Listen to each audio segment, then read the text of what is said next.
Welcome to Murim Online. In a world where mercy gets you buried, Murim doesn't ask who you are, only what you're willing to do. Dong Bongsa doesn't scream, doesn't beg. He smiles, because fear is something other people need. The clans play politics, the righteous preach virtue. But something colder just walked into their game, and it doesn't follow rules. A predator has entered the martial world.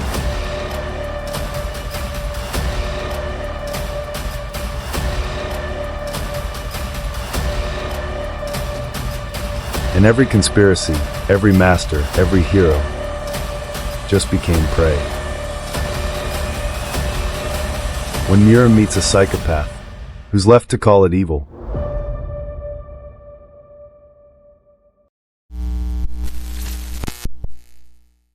The story unfolded in an ancient Chinese city under the control of the Black Snake sect. It was the kind of place where order survived only because fear was constantly fed, and history had long proven that such cities never truly slept. They merely waited for blood to spill again. A mysterious man walked steadily toward the sect's front gate as lightning tore through the sky, briefly bleaching the world white. For a fleeting instant, the heavens themselves seemed to recoil, as though acknowledging that something irreversible was about to occur. The sect members were already waiting for him. Weapons were raised, blades angled forward, muscles locked tight beneath the relentless rain. Hatred was etched across their faces, teeth clenched as killing intent saturated the air. They had convinced themselves that numbers were enough, that violence multiplied by unity could erase any threat. The moment the stranger stepped into view, someone shouted for the attack, and the group surged forward in a merciless wave, determined to erase him on the spot. The mysterious man stopped without urgency, rain sliding down his cloak. His stillness itself became a provocation, more insulting than any taunt. His hand moved slowly toward his sword, calm enough to feel almost deliberate. Then, in a blink, steel flashed. The blade was drawn, and the first wave fell instantly, bodies collapsing like offerings tossed aside. He cut through them with ruthless precision, each strike clean and final, before lifting his gaze to those still standing. It was not anger that guided his blade, but certainty. Fear crept into their expressions, forcing them back as their formation broke apart. In that moment, survival instincts drowned out loyalty and discipline alike. Gritting their teeth, they changed tactics and charged again, shouting as they attacked from multiple directions, desperate to overwhelm him. The man slammed his foot into the ground with crushing force, stone cracking beneath the impact. Even the earth seemed to protest the sect's existence. Using the recoil, he launched himself forward and tore through the group in a blur of motion. In the next instant, he appeared directly before the remaining attackers, gripping his sword tightly with both hands. With a powerful swing, he severed one man's head almost instantly, blood spraying into the rain. Others tried to strike from behind, believing they had found an opening. Hope, however false, was the last refuge of the dying. One attacker leapt with a spear aimed at the man's back, convinced the strike would succeed. Before the spear could reach its target, a sharp scream echoed through the air. A flash of light followed, and the attacker's head was sliced cleanly from his body. In his final instant of awareness, confusion surfaced as he failed to understand how the blade had come from behind. The realization came too late. Some truths were learned only at the moment of death. The mysterious man showed no reaction. The rain softened and silence settled over the scene. Broken weapons lay scattered among fallen bodies. What had once been a fortress of authority was now nothing more than a graveyard. At the center of the destruction, only the mysterious man remained standing, surrounded by corpses, shattered steel, and the ruins of what had once been the Black Snake sect's entrance. Meanwhile, within the sect's palace, another mysterious figure waited. He had listened to the distant echoes without surprise, as though he had already accepted the outcome long before the first blade was drawn. An elderly man dressed in white stood alone, a snake tattoo etched across his back. A blade rested calmly at his side, and a faint smile lingered on his face, as though he had long anticipated this moment. Thunder cracked, and in the next instant the mysterious man appeared directly in front of him. The two figures studied each other in silence. This was not the silence of hesitation, but of recognition. The old man was the first to break it, acknowledging that the figure before him was the one known as the nameless hero. The mysterious man offered no verbal response. His hands shifted slowly behind his back, his grip tightening around his second blade. Words, here, would only cheapen what was inevitable. The old man laughed, remarking that someone called a hero should not appear so restrained. In response, the mysterious man stated that he was not a hero at all. The statement carried no bitterness, only fact. The answer caught the old man off guard, prompting him to question why the man had been eliminating members of the Black Snake sect. At that moment, the mysterious man fully revealed his face. From the old man's reaction alone, it became clear that he understood one thing with certainty. The man before him was not driven by heroism. Whatever force moved him existed outside the stories people told themselves. Confusion overtook him, and he burst into laughter, covering his face with his hands, convinced that the mysterious man had deceived everyone. The mysterious man dismissed that notion, making it clear that no deception had taken place. People had simply chosen to see him as they wished. Belief, after all, was easier than truth. Without warning, the old man extended his hand toward his blade. A blue aura surged through his body as he acknowledged the intrusion. As he began to draw his snake-shaped weapon, he declared that crossing the river of the dead that day would leave him without regret. It was the pride of man who refused to die quietly. With killing intent rising, he challenged the mysterious man directly, stating that regardless of titles or legends, the purpose was the same. One of them was there to kill the other. The old man's expression resembled that of a viper, cold and predatory. Opposite him, the mischievous man tightened his grip on his sword with both hands as a red aura pulsed through his body. Two paths of violence converged, neither willing to yield. For a moment, time itself seemed to halt. Raindrops lingered in the air as the two figures stood facing one another. In that suspended instant, the weight of countless deaths pressed down upon them both. When the rain finally fell, the mischievous man burst forward at full speed. The old man followed immediately. Beneath the pouring rain, they clashed relentlessly, steel ringing against steel, the force of their battle echoing beyond the dark walls of the Black Snake sect. The fight raged without pause until at last it came to an end. The mischievous man remained standing.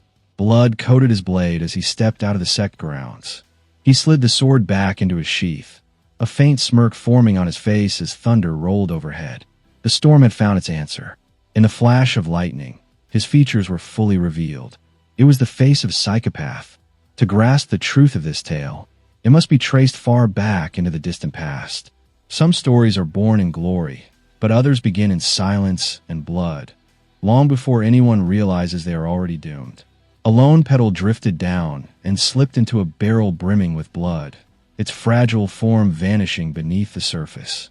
Even something so delicate could not remain untouched in a place where death had already claimed dominion. Nearby, a corpse lay sprawled while a steady stream of blood flowed down a long staircase, marking each step like a countdown that could not be stopped. Soon, the sound of footsteps echoed through the space, growing louder as figures advanced upward along the slick, blood-soaked steps. The rhythm multiplied, making it clear that this was not one or two individuals, but countless people ascending together. When many feet move in unison, it is no longer curiosity that drives them, but collective judgment.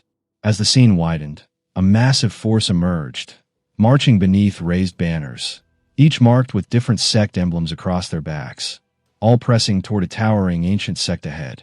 At the front stood four figures: a monk, a short old man, another elder, and one more seasoned man. The monks stared at the carnage in stunned disbelief, one of them stating grimly that the martyr had foretold such an ending for those who dared to possess forbidden knowledge. Prophecies, after all, were often remembered only when it was already too late to change them. Bodies of sect members littered the ground like slaughtered animals. Some had been dragged across the floor, leaving smeared trails behind them, while others had been cut down where they stood. The devastation was so overwhelming that the monks struggled to keep looking, and the others were left equally shaken by the horror spread before them. This was not the aftermath of a battle. It was the signature of absolute domination. The short old man screamed in disbelief, shouting that only a demon could have caused such destruction, cursing whatever monstrous being could produce an abomination of this scale. The other old man raised his hand sharply, signaling him to stop, and spoke in a calm but firm voice, warning that someone was approaching. Fear, when restrained, often sounded like authority. Beneath a scattered pile of rocks, a single figure was still standing.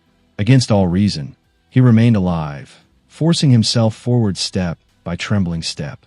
His legs shook violently with each movement, barely supporting his weight. His body was cold and drenched in blood, his breathing uneven. It was not survival that carried him forward, but unfinished duty. The blade he carried was shattered. With the last of his strength, he announced weakly that the mortal sect had been completely annihilated. The old man shouted in shock, recognizing him as the Plum Blossom Sword Master and demanding how he could still be alive.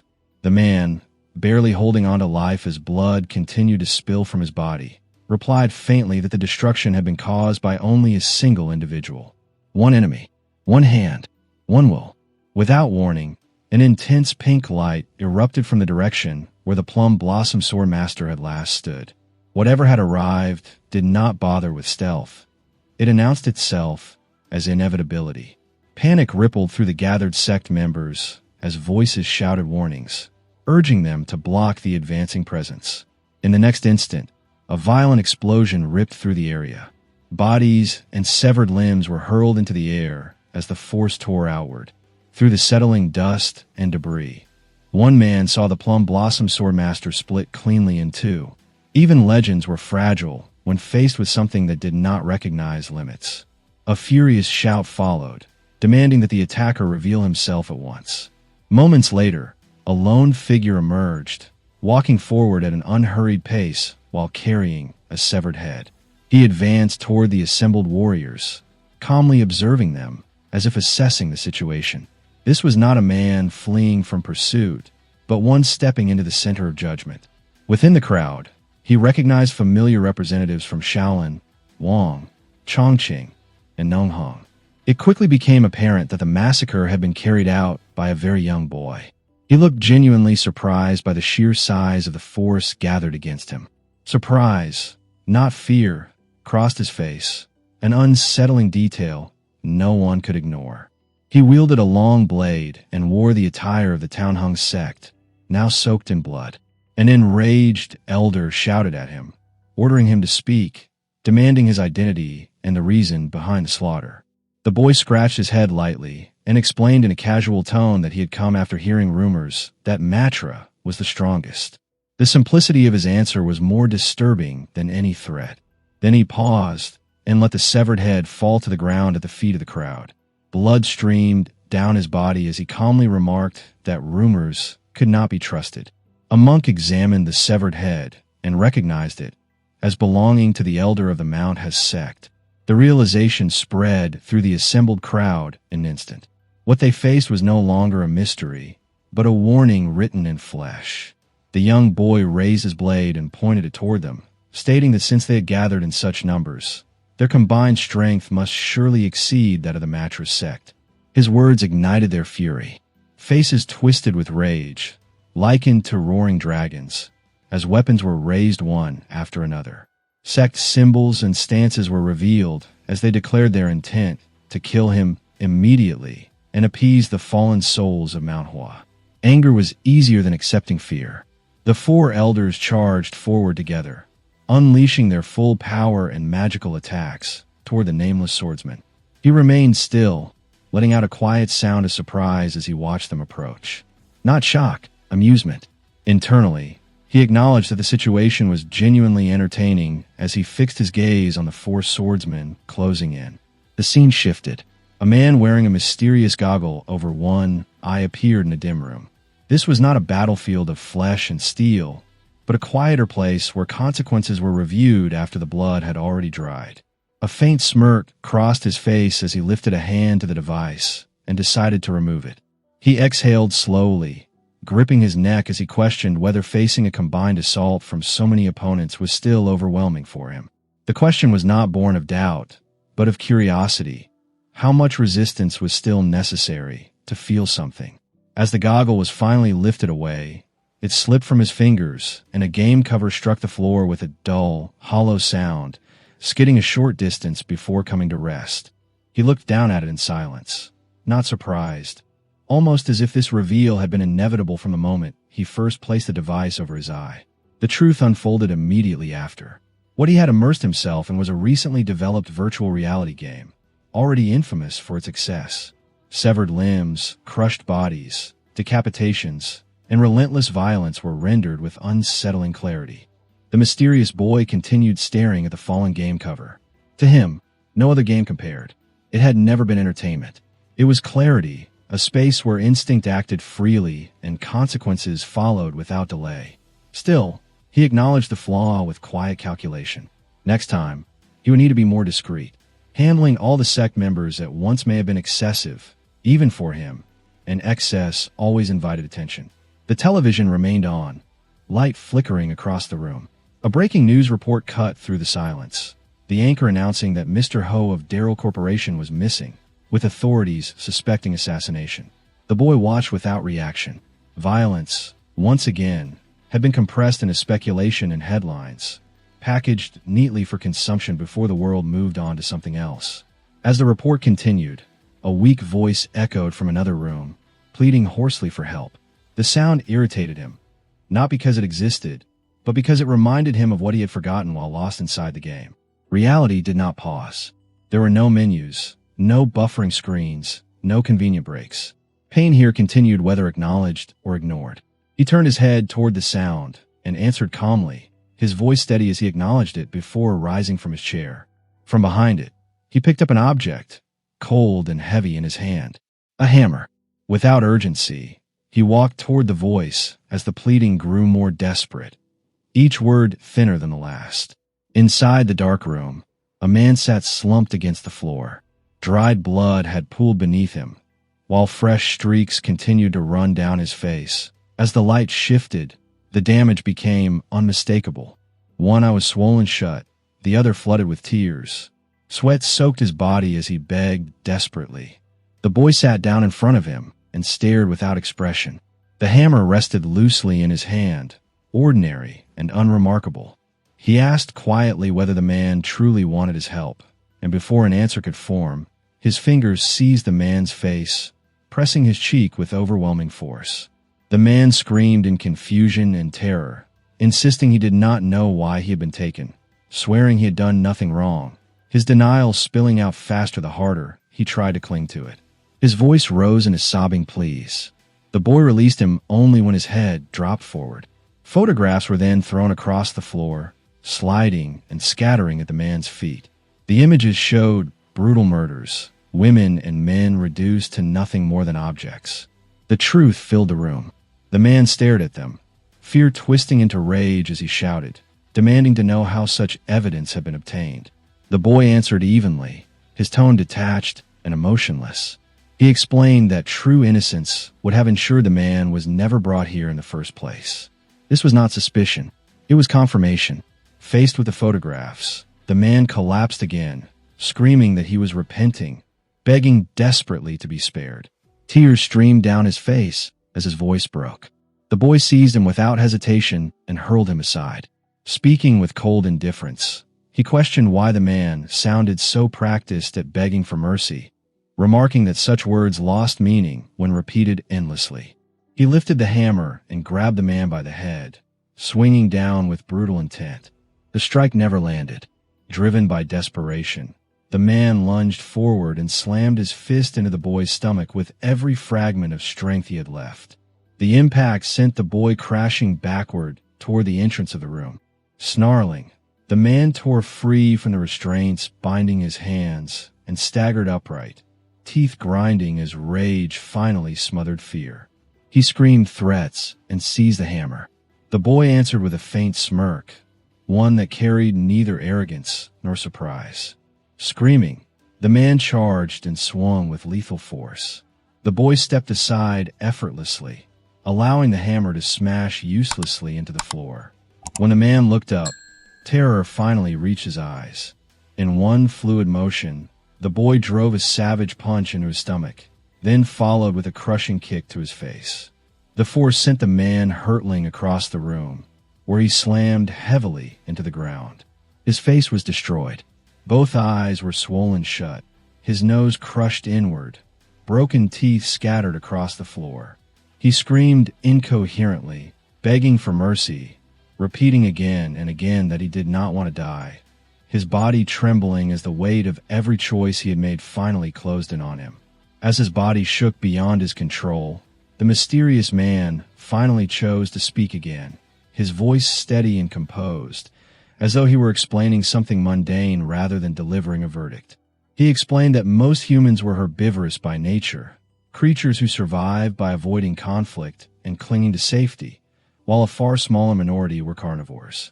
The distinction, he clarified, had nothing to do with morality or justice, but everything to do with instinct.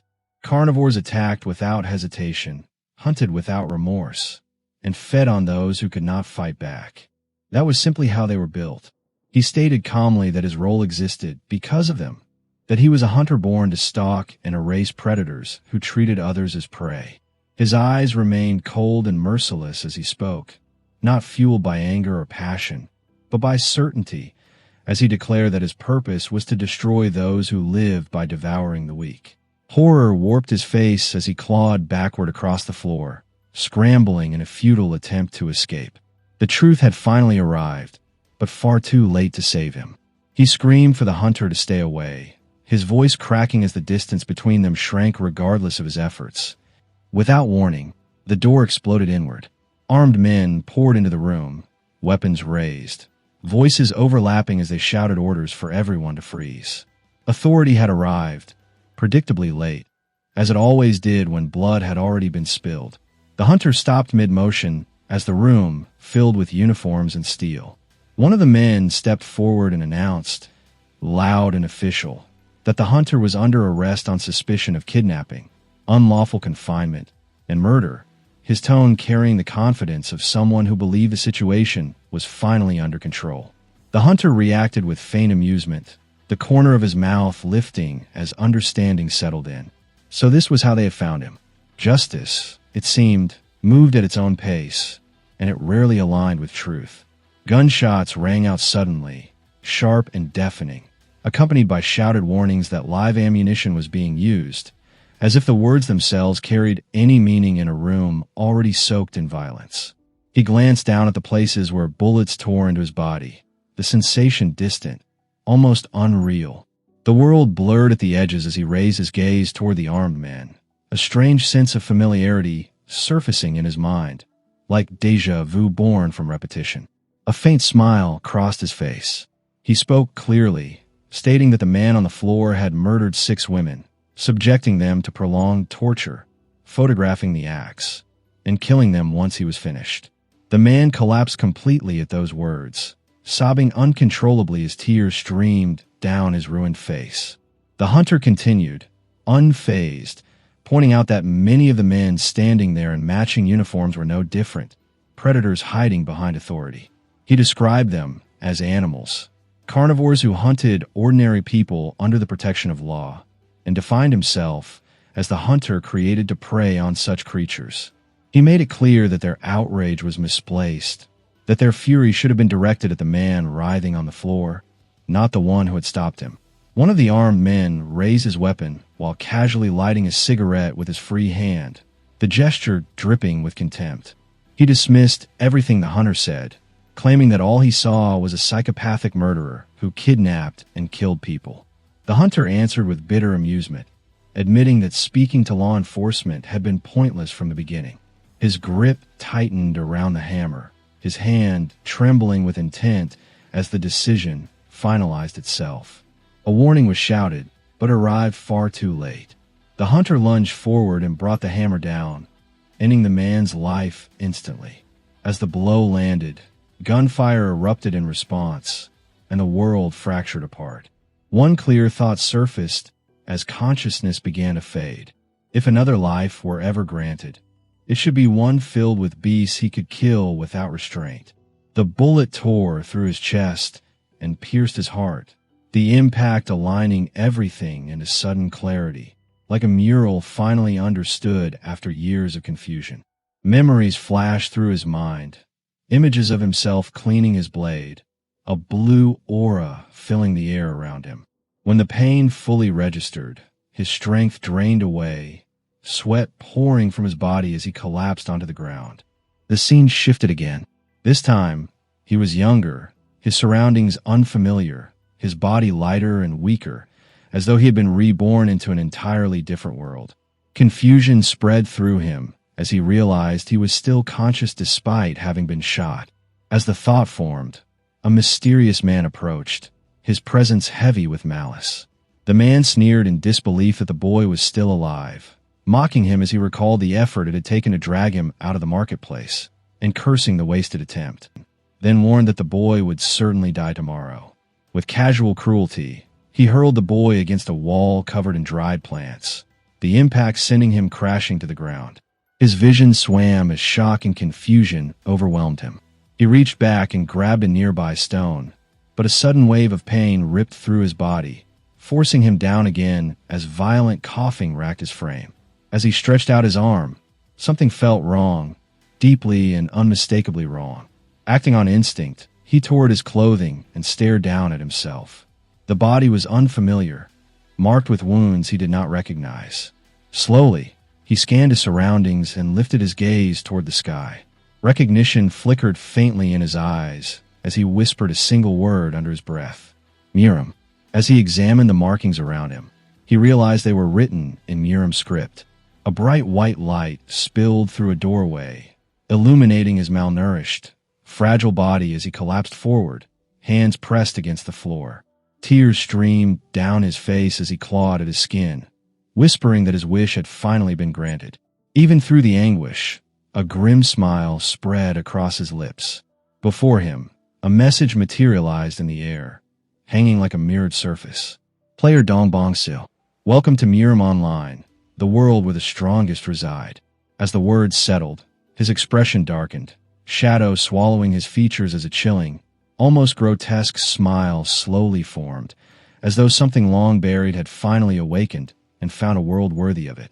The scene shifted back to the stable, a place where time seemed to stagnate along with hope. Sosum was bent over his work, spine curved, shoulders lowered, scrubbing the horses with a precision that no longer came from discipline, but from conditioning. His hands moved in a dull, repetitive rhythm, brushing away filth again and again. This was how endurance replaced protest, and how survival slowly erased the concept of choice.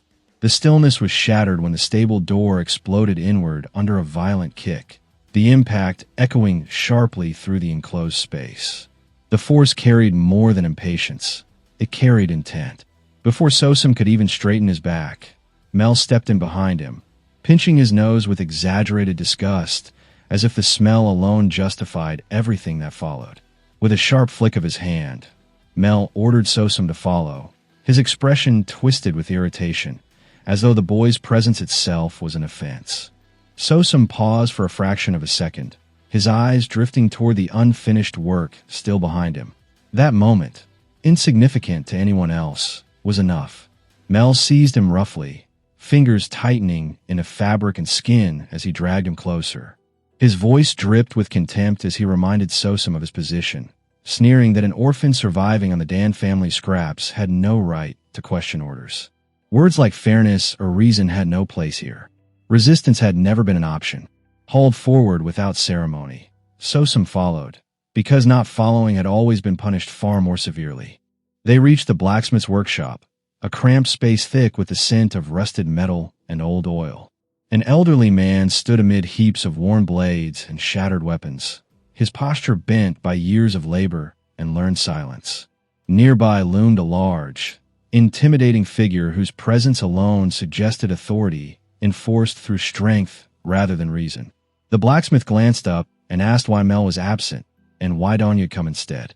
Dong Yu dismissed the question casually, suggesting that Mel was busy indulging himself somewhere, free from responsibility as always.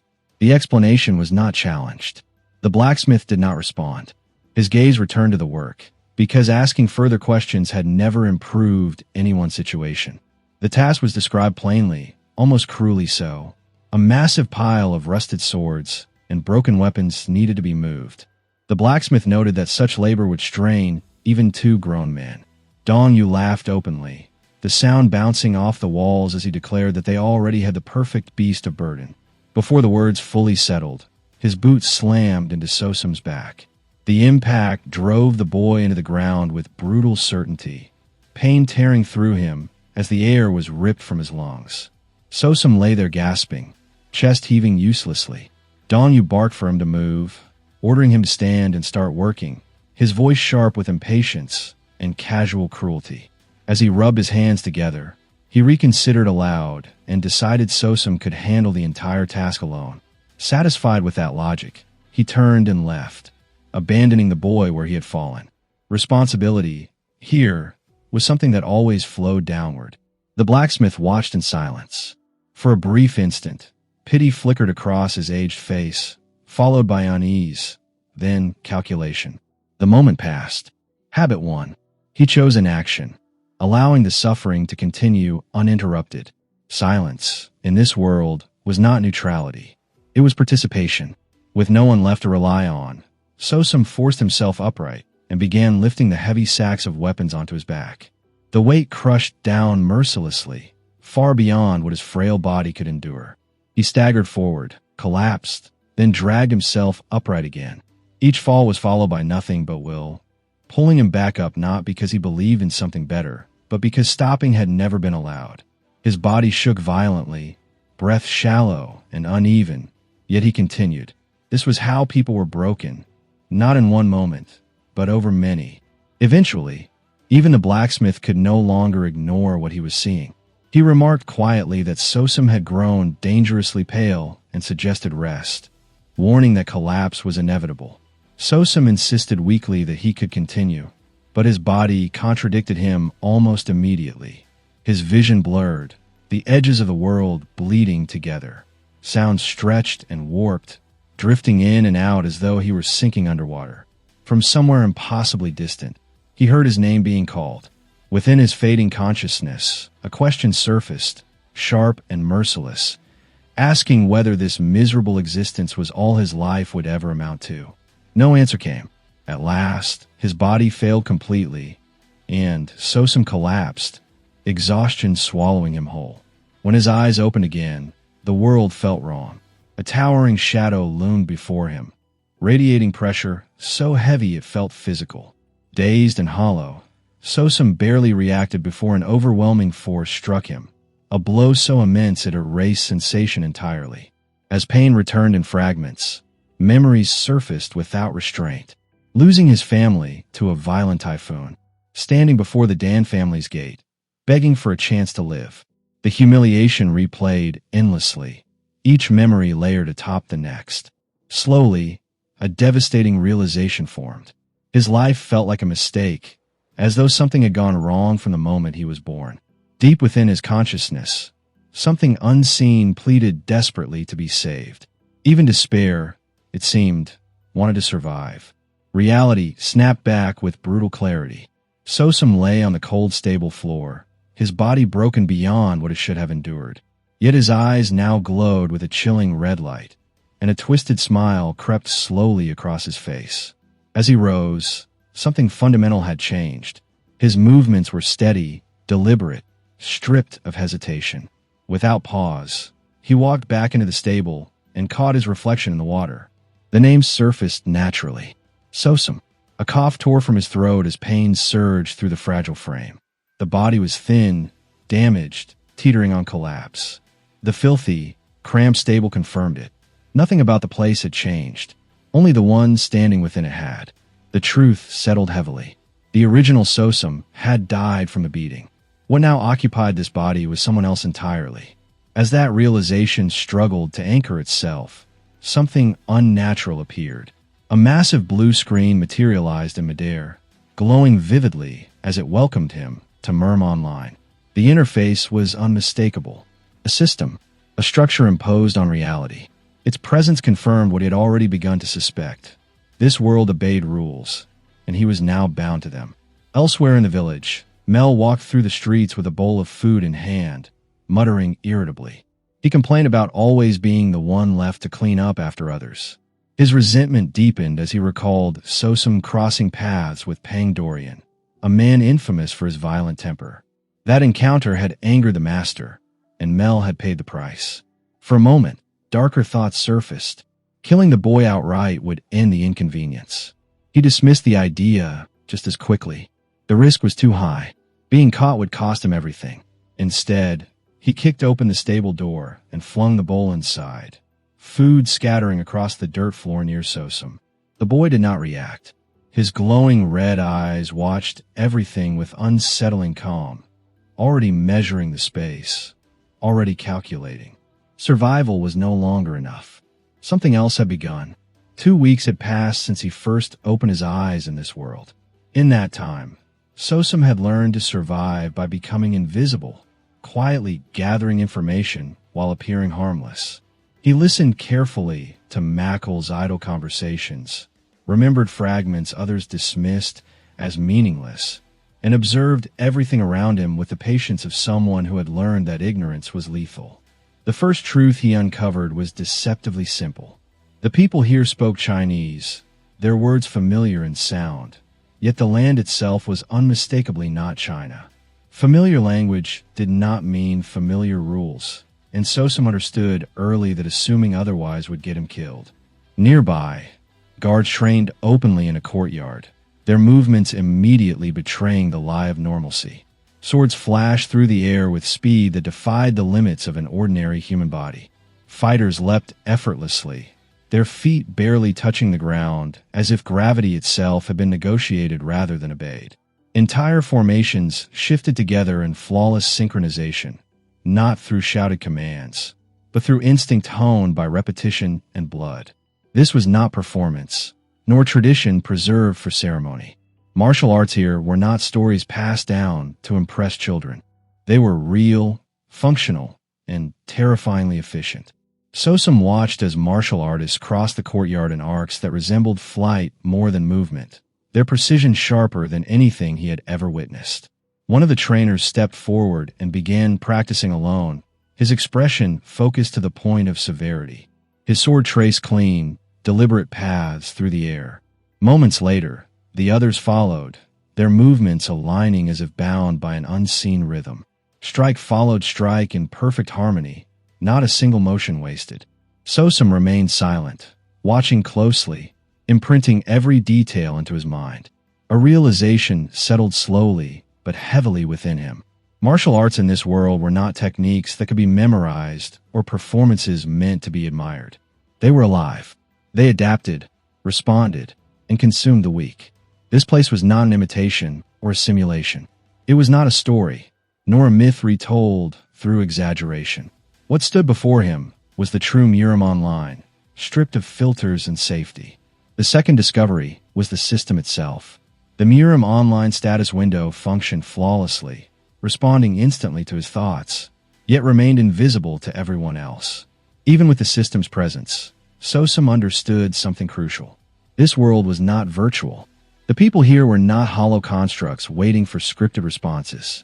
They thought, felt pain, suffered, and acted according to their own will. They were not NPCs. They were real, and that reality carried weight.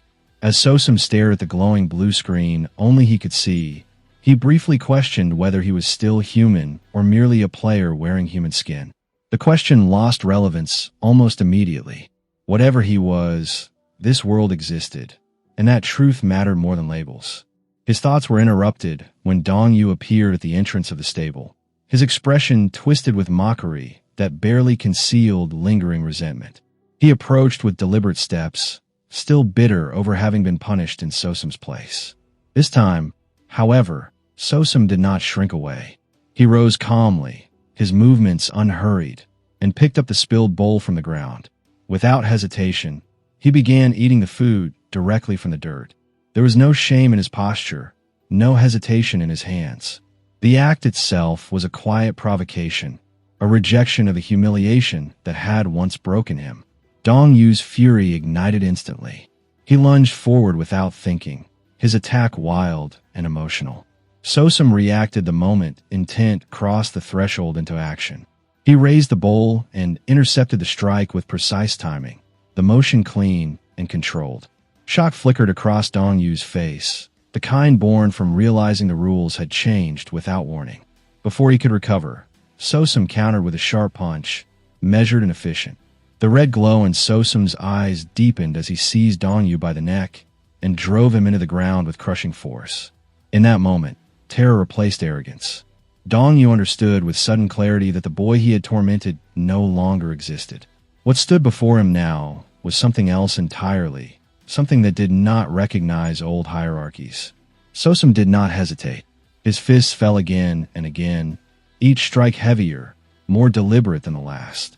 Blood splattered across the floor as resistance collapsed. The beating continued until Dong Yu could no longer move, until the body beneath Sosum was nothing more than dead weight. Only then did Sosum stop. He stood amid the wreckage, a faint red aura rippling around him like heat rising from stone. Closing his eyes, he drew in a slow breath, not to calm himself, but to assess. Whether he was human or player no longer mattered. This world obeyed one law, and it was brutally consistent. Only the strong survived.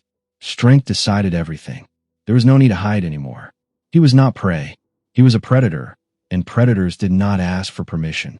Beyond the village stretched the jungle known as Gango, a land whispered about with fear, where far greater and more dangerous beasts roamed freely. The thought of them drew a faint smile to Sosum's lips. Once his body recovered, he would hunt again. For true predators, this world was not hell. It was paradise. And within the divine land of Murim, Sosum had finally found where he belonged. Returning fully to the present, he lowered himself beside Dong Yu's lifeless body, conserving strength rather than savoring victory. There was no satisfaction in killing someone so insignificant. Still, something needed confirmation.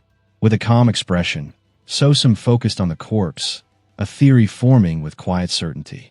The moment he did, a familiar command responded. A massive blue screen unfolded before his eyes, and the inventory window opened instantly, flooding his vision with cold light. One difference stood out immediately. In Murim Online as he remembered it, inventory slots had been rigid, segmented, each item confined neatly to its own space. Here, there were no divisions, only a vast, seamless void. Carefully, Sosum extended his hand into the floating screen. The sensation was unmistakably real.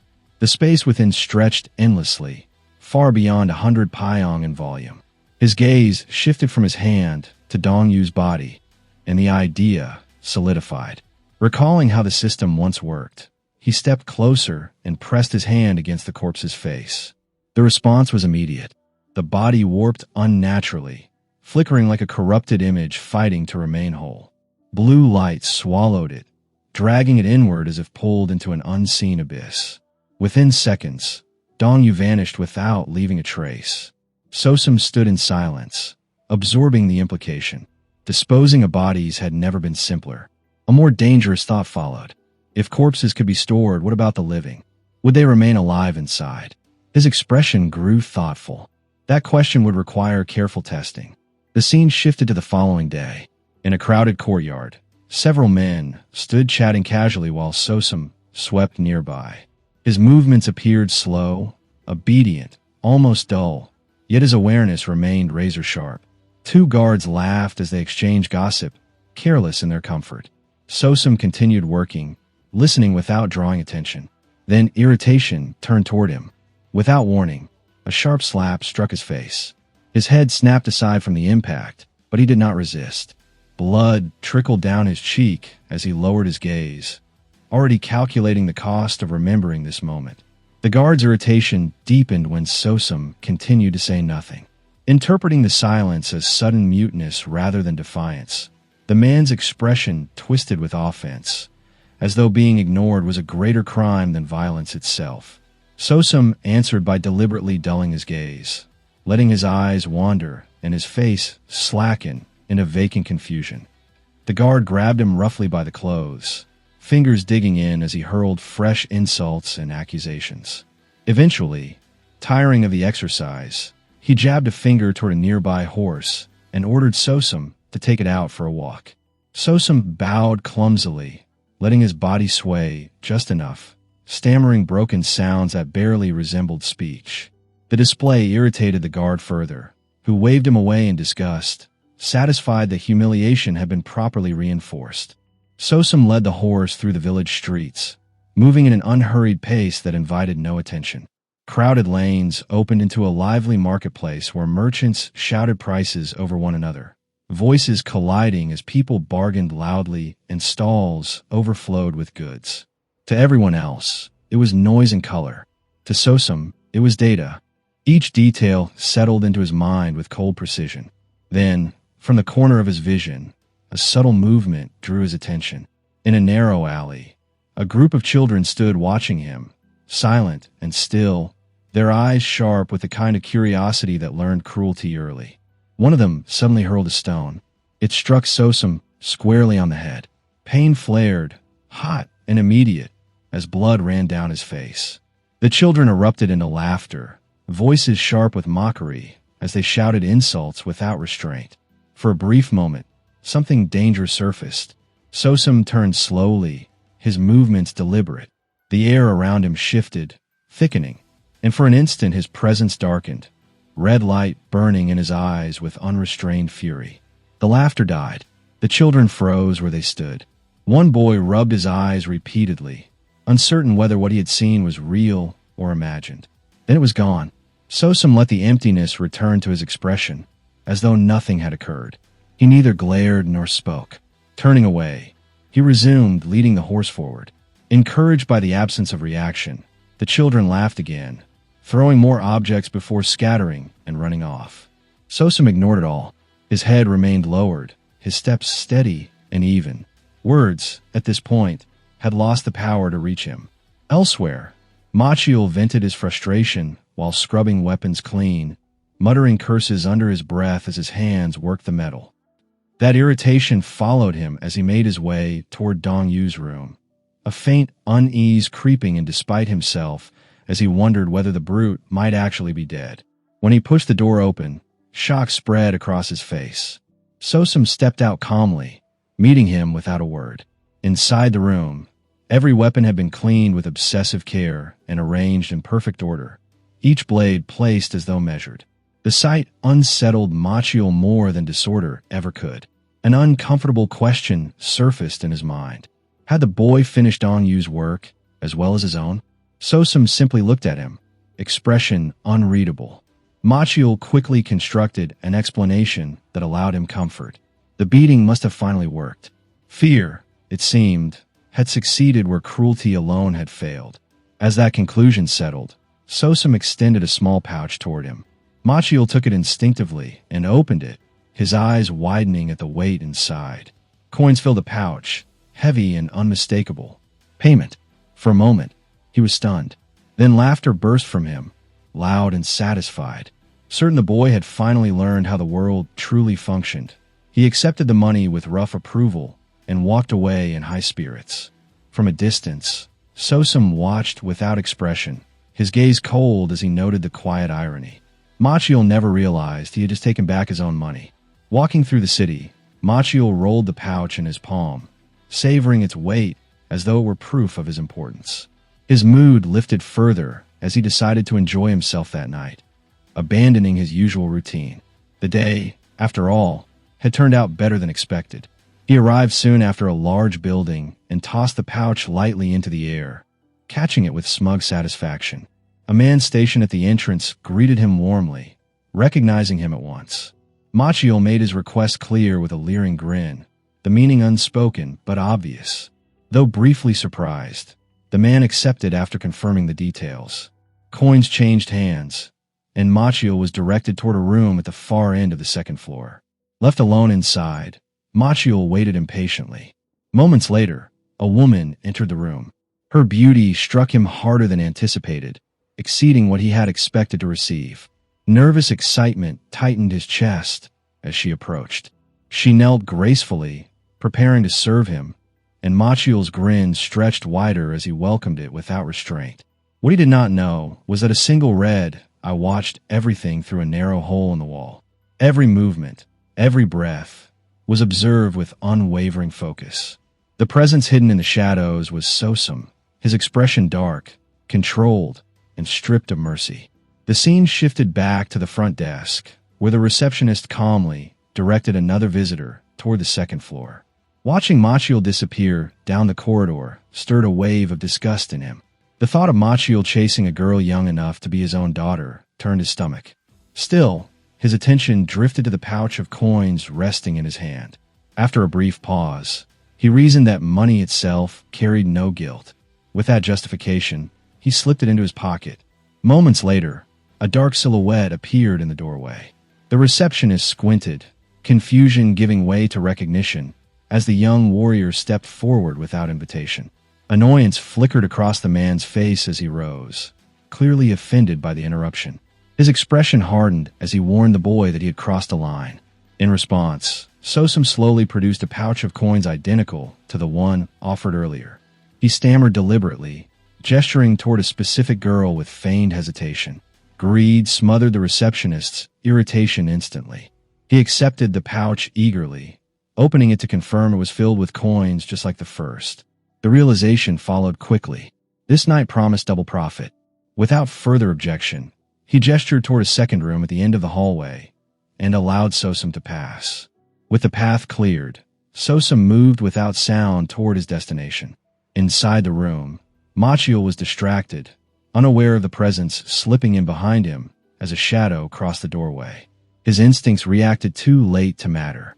Sosum struck immediately, looping a cloth around Machiel's neck and tightening it with precise, brutal control. Panic surged as Machiel's breath was cut off, his body thrashing uselessly while strength drained from his limbs. Terror filled his eyes as understanding finally took hold. There would be no escape. Sosum showed no restraint. A savage punch crashed into Machiel's face, followed by a crushing knee that sent his body flying across the room. The red glow in Sosum's eye burned fiercely as he advanced, raining merciless blows until desperation faded from Machiel's gaze and his body went completely limp. The struggle ended, not with justice, but with inevitability. Sosum pressed his fingers briefly against Machiel's face, feeling for any lingering warmth or movement. There was none. The absence of life was unmistakable. A quiet, almost imperceptible satisfaction settled across his expression. Not joy, not triumph, but confirmation. Turning his head slightly, his gaze drifted to the woman lying nearby, still asleep, completely unaware of what had just unfolded in the room. He stood and approached her slowly, stopping at her side. His face remained cold and empty, bearing no trace of hesitation, like someone long accustomed to deciding who lived and who did not. Looking down at her, he reached his judgment without effort. She was an herbivore, weak, defenseless, someone who lacked both the will and the means to protect herself. With that conclusion reached, his interest vanished entirely. Leaving her untouched, he turned away without a second glance. He stopped before the wooden door, his steps measured, then shifted his attention toward the narrow hole cut into the wall. For a moment, he stood there in silence, palm resting against the surface, steadying himself before the final act. A faint sense of satisfaction followed. The earlier experimentation had not been wasted. This method would be indispensable in the hunts to come. A new thought surfaced.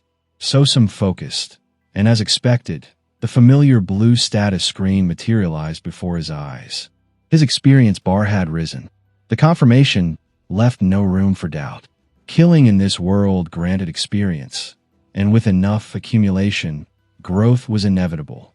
His red eyes gleamed faintly, reflecting the promise hidden within that truth. Strength here did not seem to have a limit. With greater power, hunting would become faster, cleaner, and more efficient. Progress belonged to those willing to take it. With that understanding secured, Sosum lowered himself to the floor and allowed his thoughts to settle. Revenge was far from finished, but the direction ahead was now unmistakable. The chaos that once burned inside him faded, replaced by a terrifying calm, one far more dangerous than rage. Elsewhere, Mel's younger brother, the receptionist, paced restlessly along the hallway. A short while later, Ong Gang hurried toward him, clearly delayed. When questioned, confusion flickered across her face, but she was quickly ordered into the room, apologizing nervously as she slipped inside. Unease crept in almost immediately. The receptionist frowned, unsettled by the silence, stretching on longer than it should have. Something was wrong. After a brief hesitation, he stepped up to the door and knocked, expecting a response. None came. His irritation sharpened into anger as he called out again and again, answered only by silence. Then a scream tore through the hallway, sharp enough to freeze the air. Horror surged as he rushed inside without thinking. Chosen was curled on the bed, shaking uncontrollably, terror etched into every movement. And then he saw it. Hanging from a ceiling was a dark figure, swaying gently. Lifeless feet dangled in the air. It was Mel. The sight locked him in place. Fear and disbelief crushed his thoughts as he stared at his brother's corpse, unable to comprehend who, or what, could have done something so monstrous.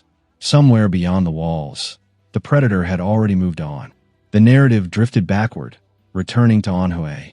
To the north flowed the Huai River, while the Yangtze carved its path through the heart of the land, together shaping a vast and fertile plain. Since ancient times, this region had been praised for its rich soil and intricate network of rivers and lakes, conditions that allowed commerce to flourish without restraint. And wherever wealth gathered, disorder followed close behind.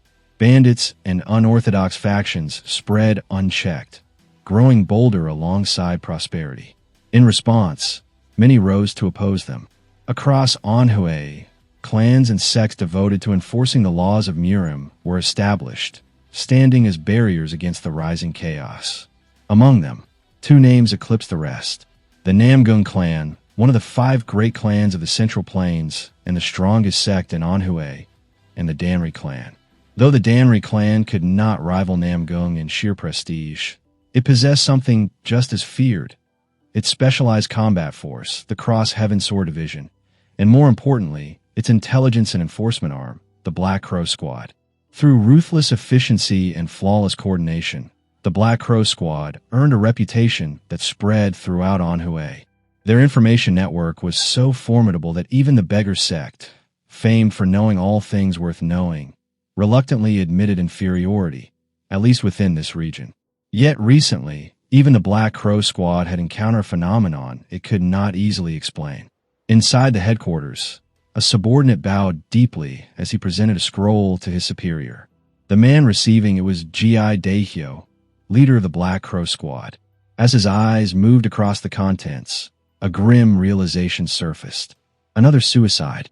It had become a plague. Over the past few months, nearly 100 people had taken their own lives. Such deaths were not unheard of, but never on this scale. 1 or 2 a month had once been tragic yet ordinary. This was something else entirely, something deeply unnatural. What disturbed G.I. Daehyo most was not the number, but the perfection. Every scene was immaculate. Every piece of evidence aligned flawlessly. Each case pointed unambiguously towards suicide, leaving no inconsistencies, no gaps, no room for doubt. His eyes narrowed as a chilling question took shape in his mind. What kind of force could make death appear this clean? And more unsettling still, was such a thing even possible? Breaking the heavy silence, G.I. Daehyo questioned his subordinate, asking who the first to die had been. The answer came without delay. It was an armory artisan affiliated with the Danri clan, a man named Moss Chill. G.I. Daehyo's gaze sharpened instantly. He asked whether the man had been an official member of the Danri clan. The confirmation followed at once. Unconsciously, G.I. Daehyo tightened his fingers around his own throat as the image formed in his mind, then asked where Moss Chill had supposedly taken his life. The subordinate gestured toward the center of town and reported that it had occurred at an inn known as the Phoenix Tavern. G.I. Daehyo rose from his seat without hesitation and announced that they would depart immediately. The sudden decision caught his subordinate off guard, and he voiced his surprise. questioning whether it was truly necessary for the leader of the Black Crow squad to involve himself personally. G.I. Dehyo paused at the doorway, his back half-turned, before answering. His expression hardened, and in a steady, unmistakable tone, he replied that this was something he needed to witness with his own eyes. Not long after, they arrived at the Phoenix Tavern, a bustling establishment overflowing with clamor, laughter, and the restless movement of patrons coming and going. The contrast between the lively atmosphere and the death it concealed was unsettling. Stopping in front of a closed room, G.I. Dehyo asked quietly if this was the place. A man wearing a red tunic bowed and confirmed it, explaining that he and another worker had been the ones to discover Moss Chill hanging from the rafters inside. G.I. Dehyo said nothing in response. He simply stared at the door, his thoughts accelerating as a familiar unease took hold. If the spreading wave of suicides was, in reality, a string of murders, then one question outweighed all others. How had the killer entered this room to end Moss Chill's life? There was no answer to be found outside. He would have to see the inside himself. The room beyond the door was dim and constructed entirely of wood, its windows firmly boarded shut. The air inside felt stale and closed off. G.I. Dehyo stepped in, his face set in grim concentration, and began examining the space with painstaking care. He checked every corner, then lowered himself to the floor to inspect the boards, searching for even the smallest irregularity. From the doorway, he pressed his palm against the wooden wall. If what his men said was true, then only one possibility remained. His gaze sharpened as it settled on the seams between the vertical logs that formed the wall. Slowly, deliberately, he traced his fingers along the surface, weighing the implications. If those logs had been removed, even briefly, a passage could have been created. Yet the closer he looked, the more the theory unraveled. The wood was flawless, unmarred by disturbance. These logs had never been taken out. Raising his eyes toward the ceiling, G.I. Dehyo asked whether it would have been possible to remove the logs without dismantling the roof itself. The subordinate answered at once, stating firmly that it was impossible. The logs were locked into grooves connected directly to both the ceiling and the floor beams. Without tearing apart the structure itself, there was no way to extract them. The room offered no answers, and that void was more disturbing than any obvious clue. Confronted with an impossibility, G.I. Dehyo clenched his fist as doubts settled deeper into his thoughts. Quietly, almost to himself, he questioned whether this death had truly been a suicide. Turning back to his men, he asked whether anyone had occupied the room next door at the time Moss Chill had died. The man in red confirmed that there had been another guest, someone who appeared to have arrived around the same time as Moss Chill. G.I. Dehyo's eyes widened just slightly, anticipation sharpening his features. He demanded the name. The reply came without delay. It was Sosum of the Damri clan. The scene shifted. Dong Bong-su, now bearing the name Sosum, walked calmly through a village street, leading a horse by its reins. His gaze lingered on the invisible status window floating before him, where every attribute remained obscured by question marks. His thoughts returned to the experience points gained from the man he had killed near the inn, noting how vastly they surpassed anything he had earned from his earlier victims. A cold realization settled into place. That man had been a martial artist. Sosum's grip tightened imperceptibly as his understanding of the system deepened. Stronger prey meant greater rewards. Yet the conclusion carried a warning as well. Facing a true martial artist in his current state would end in certain death. Even the weakest warrior within the Danri clan exceeded him by a wide margin.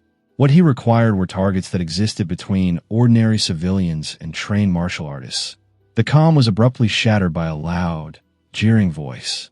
A mocking greeting rang out, commenting on how long it had been and sneering at how handsome Sosum had supposedly become. A group of thugs stepped forward, blocking his path completely. Their leader smirked as he addressed Sosum by name, mocking him for failing to greet his elders properly. Sosum remained silent while their laughter spilled freely. One of the men leaned forward, calling out to another with crude amusement. The leader responded with exaggerated sarcasm, declaring that there was no way their little Sosum would ever dare step out of line. As they closed in, Sosum's eyes narrowed, cold disdain settling into his gaze as he assessed them without concern. His judgment was instant. Street thugs. When a fist swung toward him, one of them sneered that no matter how worthless Sosum was, he was still part of the clan. Sosum absorbed the blows in silence, an internal smirk forming even as pain spread through his body. A detached thought surfaced, wondering whether the original Sosum had truly lived his entire life being trampled by trash like this. Another strike landed, followed by an angry demand asking if he was deliberately ignoring them. The men crowded around him, irritation boiling over, and soon they decided to move somewhere more private. Declaring that they needed a little chat with their Sosum, they dragged him toward a dark alley. Nearby, the horse whinnied in agitation as the reins slipped from his grasp. Even as he was hauled away, Sosum's eyes burned with calm calculation. He considered whether killing them all on the spot and disguising it as suicide was possible. The thought unfolded methodically. If their bodies were stored in his inventory and disposed of elsewhere, it could work. But causing a disturbance here carried unnecessary risk. The decision came quickly. The experience gained would be insignificant. Enduring the beating for now and dealing with them later was the more efficient choice. The assault continued until a sudden voice cut sharply through the darkness, ordering them to stop. A man with long, unbound hair stepped out from the shadows, rainwater sliding down his shoulders as a sly, amused smile curved across his lips. His presence alone shifted the air in the alley. With casual disdain, he addressed the thugs, scolding them lightly and reminding them that they had been instructed to bring the boy politely, not reduce him to this spectacle. The laughter died instantly. The lead thug stiffened, terror flashing across his face as the name escaped his lips in a trembling stammer. Jang Ho. From the ground, Sosum heard it clearly. The name settled into his thoughts at once. Jang Ho paid no attention to the injured men or the chaos around him. Instead, he walked past them as if stepping over debris, approaching the horse with open admiration. He stroked its mane slowly, almost lovingly, praising it as a fine animal, one worthy of notice. Without lowering his voice, he revealed his intent with careless honesty, explaining that the leader of their underground society had an obsession with horses, and this one would make a perfect gift. Still petting the horse, Jang Ho finally turned his gaze toward Sosum and asked what he thought. The smile on his face deepened into something greedy and sinister. Sosum understood instantly. The killing intent radiating from the man was unmistakable. When Sosum remained silent, Jang Ho tilted his head slightly and remarked that the boy seemed lost in thought. He leaned in closer, his voice dropping into a quiet, chilling threat as he made it clear that he did not repeat himself. Sosum slowly lifted his head. His expression was calm, unwavering, and completely devoid of fear. In an even voice, he replied that Jang Ho should simply kill him and stop pretending otherwise. The word struck like a blow. The surrounding thugs froze, disbelief rippling through them. One of them blurted out in shock that the boy could speak. In that instant, Sosum moved. Brilliant blue energy erupted around his body, surging outward like a living vortex. The command activated the moment it left his lips. The light intensified violently, releasing a crushing shockwave that tore through the narrow alley. A scream of agony rang out, blood sprayed across the walls, splattering Jang Ho's face as he stared in disbelief. Amid the chaos, a blade-like force pierced straight through Jang Ho's chest. Warm blood spilled over his hands as his body slackened, his expression frozen in stunned disbelief. Horror spread through the remaining men as the horse was lifted helplessly into the air, dragged screaming into the glowing void. Another violent surge of power exploded outward, this time tinged with an ominous pink hue. One thug was flung backward, shrieking as spectral chains materialized and wrapped tightly around his body, locking him in place. A familiar blue system window appeared before Sosum's eyes. Murim Online. A notification followed immediately. Level up. Then again, level up. Terror drained the color from the last thug's face as sweat streamed down his skin. Where Sosum had once stood, there was now only a dark, monstrous silhouette, crackling with swirling red and black aura that bent the air around it. The lead thug screamed, his face twisting in pure horror as he shouted that the boy was a demon.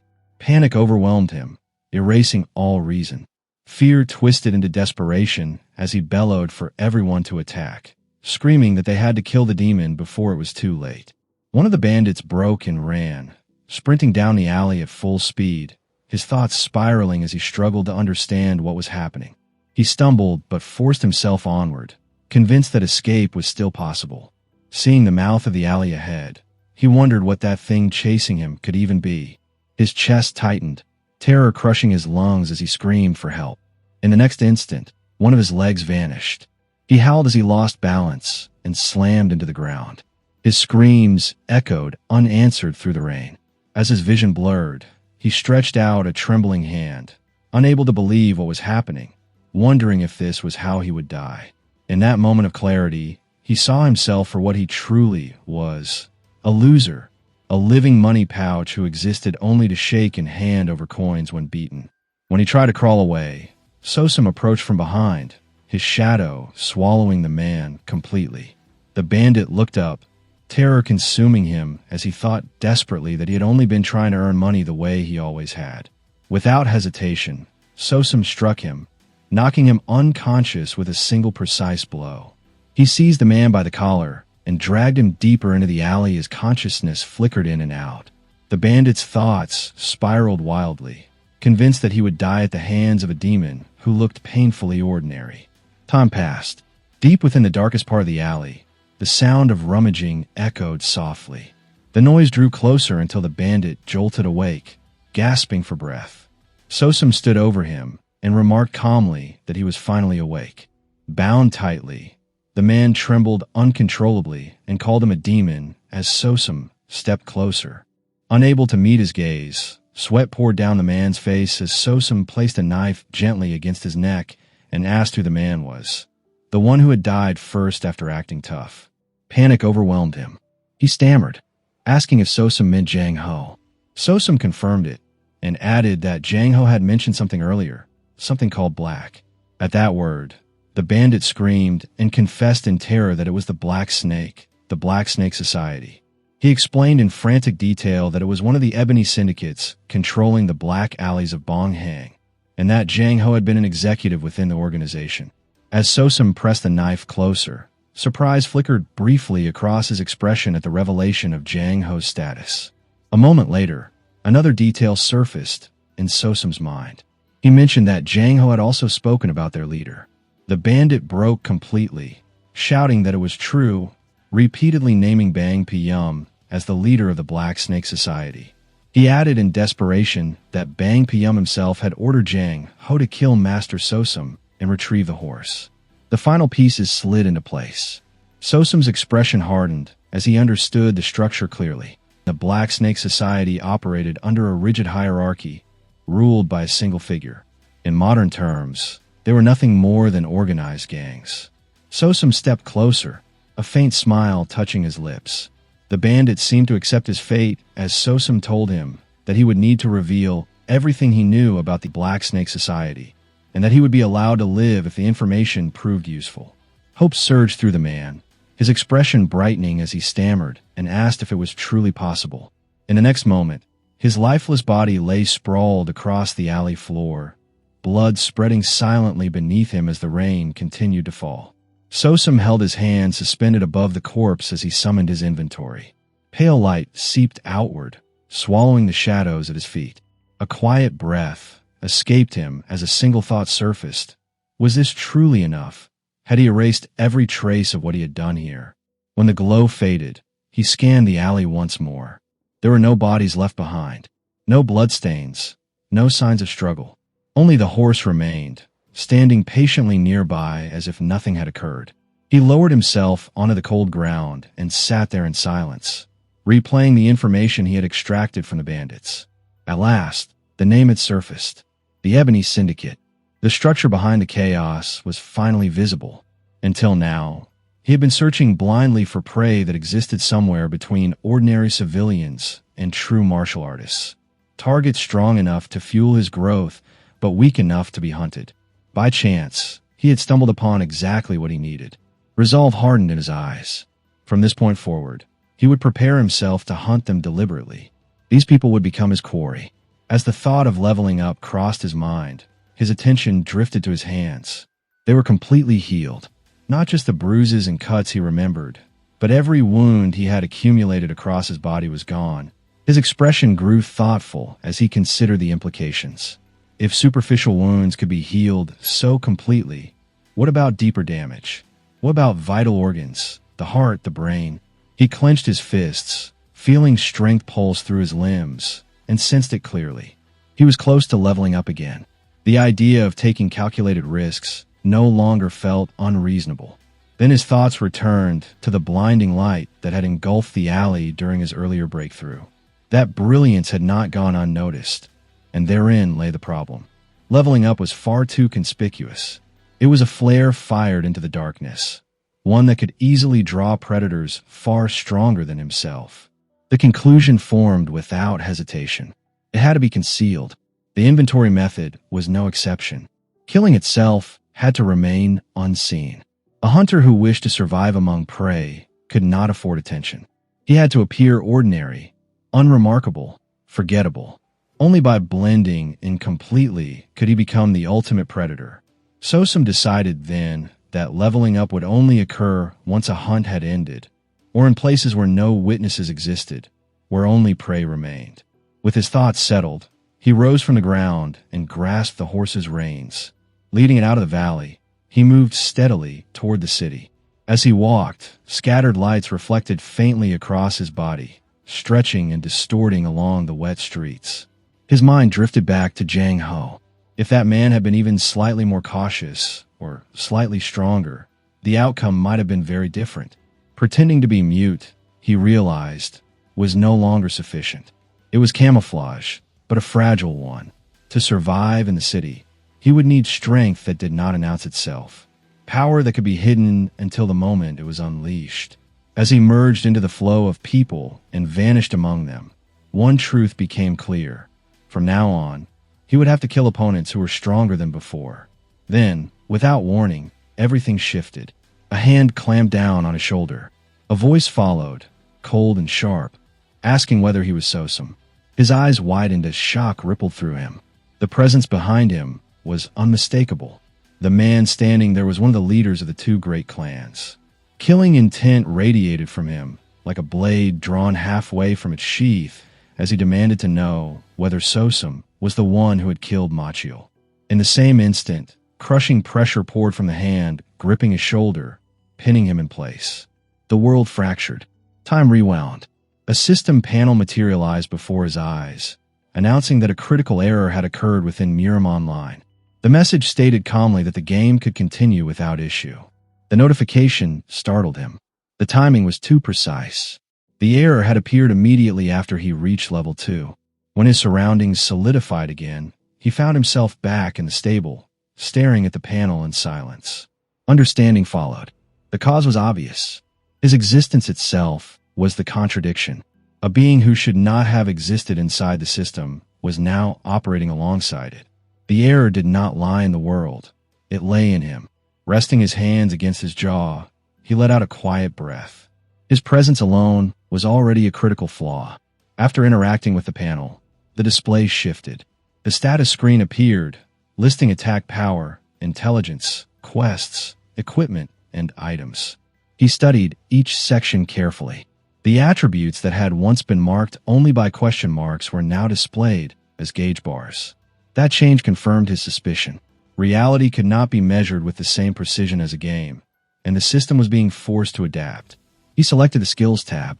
The panel updated instantly, revealing familiar abilities: slash, stab, block, throw. Passive skills, automatically generated during character creation. Nothing unusual. Then his gaze stopped. At the very bottom of the list was a skill he had never seen before. Spirit Eye. There was no description, no explanation, only the name. Unease stirred in his chest as he selected it. The system responded immediately, announcing that the activation conditions for Spirit Eye had been met and that the skill was activating automatically. Before he could react, a countdown appeared. The timer began at 20. He sprang to his feet, heart pounding as confusion took hold. At 16, The system announced that an individual with a level difference of 10 or more had entered a 20-meter radius. Realization struck him. This was not an attack skill. It was detection. As the numbers continued to fall, he sensed it. More than one presence was approaching. At 13, the sound of footsteps reached his ears from outside the stable. By 12, there was nothing he could do but wait. He clenched his fists, steadying his breath as the counter dropped to 11, convincing himself that it might not yet be an enemy. At 10, he reasoned that few would dare trespass into the Danri clan. If intruders were present, they would not move at such an unhurried pace. When the count reached 9, the footsteps were already near the door. He concluded that whoever was approaching had to be an expert from the clan. Though he did not fully grasp what a level difference truly meant, he understood that the gap was overwhelming, considering the danger and effort it had taken just to reach level 2. He wondered how many ordinary people would need to be killed to reach level 10. Thousands, perhaps even tens of thousands. Then he felt it. The aura. The crushing pressure carried within the footsteps of the unseen figure. It made him understand that the strength approaching him equaled the weight of all those lives combined. At 4, he closed his eyes and accepted his fate. Within the Danri clan, he was nothing more than an insignificant existence. The countdown continued until it finally reached 1. The door burst open, and 2 shadowed figures entered. One was unmistakably the leader of one of the 2 great clans. When his gaze met Sosum's, their eyes locked. The man looked down at him calmly, then reached out with his left hand and gripped Sosum's shoulder, asking whether he was Sosum. Sosum answered with a silent nod, maintaining his act of muteness. The man then coldly asked whether he was the one who had killed Machio. Sosum remained silent. Sweat streamed down his face as the hand on his shoulder began to glow faintly blue. Without warning, the light flared violently. Sosum was struck by unbearable pain as the man's hand crackled like thunder, the sensation surging through his entire body. He could no longer endure it and screamed as the man's eyes and hand shone ominously. Waves of lightning like energy rippled through his bones, crawling along his ribs and spreading outward. His eyes and flesh burned as the force drove straight into his abdomen, into the core where energy should have resided. After some time, the man finally obtained his answer. He could sense it with absolute clarity. Sosum's core was utterly dark and empty, devoid of even the faintest trace of cultivation. Slowly, the man withdrew his hand. Sosum's expression settled back into that of a mute, though inwardly his thoughts churned as he questioned what had just been done to him. The clan leader remained still for a brief moment, releasing a quiet breath, before turning to his companion and stating that it was time to leave, abandoning Sosum inside the stable. The companion reacted with visible surprise, yet followed without protest. As he turned to go, he glanced back and saw Sosum still standing in the same place, unmoving, silently watching them depart. Despite his stillness, his expression carried a chilling intensity, as though violence lurked just beneath the surface, ready to erupt at any moment. Once Sosum was left alone, his gaze darkened further. His eyes slowly began to glow red, deepening with each passing breath until the shadows seemed to swell and swallow the stable around him. Outside, the companion finally voiced his confusion, asking why the clan leader had left without conducting a proper interrogation, questioning whether the boy had not appeared suspicious. The clan leader answered evenly that the boy was indeed suspicious, which was precisely why internal energy had been injected into his body earlier. He explained that if the boy had practiced martial arts even slightly, residual traces would have remained. With a grave expression, the companion asked about the result of the test. The clan leader replied coldly that the boy was completely empty, possessing not even a fragment of internal energy, nothing more than an ordinary person who had never learned martial arts. The clan leader then halted and lifted his gaze toward the moon, its pale light hanging silently above. He wondered aloud whether all those deaths had truly been suicides rather than murders. If it was a plague, he questioned how many more lives would be lost before it finally ran its course. Beneath the eerily shining moon, contrary to his concerns, the suicide plague vanished from Banyang as though an unseen will had answered his unspoken thoughts. Yet almost immediately, a new current of slaughter began to flow through the city. on a rainy day in Bangyang, beneath a full moon that illuminated rows of ancient buildings. One restaurant remained as lively as ever. Voices spilled out into the street, and inside, patrons ate and drank as waiters rushed between tables, shouting orders over the din. Among the guests sat a man already half drunk.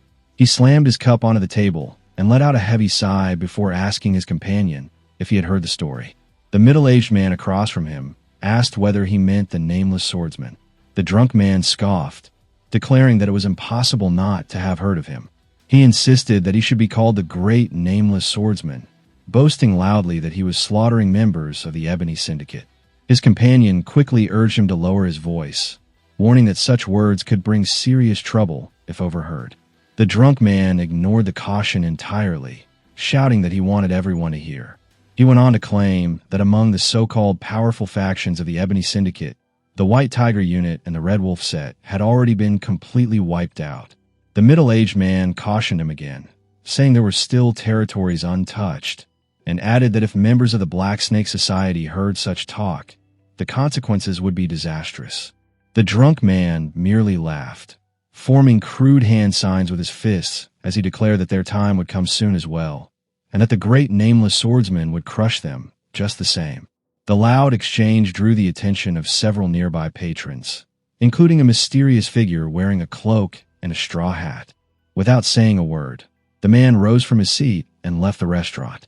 His face was partially hidden by a glove and the shadow cast by the brim of his hat. Wearing worn, tattered shoes, faint markings visible along his legs, he stepped onto the rain-soaked ground and disappeared into the night. As he moved through the downpour, he passed a beggar sitting exposed to the wind and rain, allowing the water to soak his body.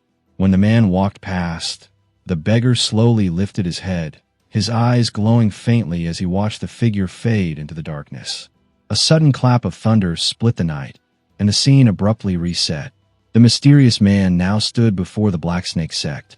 Night had completely swallowed the surroundings as relentless rain battered the gates of the Black Snake Society. Lantern light flickered weakly, barely holding back the darkness. One guard slumped against the wall, his spear tilting as sleep dragged his head forward despite the danger pressing in from all sides. The illusion shattered when another guard stormed in, fury etched across his face, and struck him hard across the head. "Are you insane?" he shouted, rainwater dripping from his hair as he glared down at him. "You're sleeping now, at a time like this?" His voice shaking as he apologized over and over, swearing it wouldn't happen again. The stricter guard didn't ease up. His eyes burned with irritation as he leaned closer and reminded him that the entire region was in chaos because of the nameless wanderer, that 3 factions under the Black Banner had already been wiped out completely. 3 in total, he emphasized, his voice dropping into something sharper and more fearful, adding that only the Black Serpent Society remained now. As he spoke, irritation flared again when the other guard failed to answer.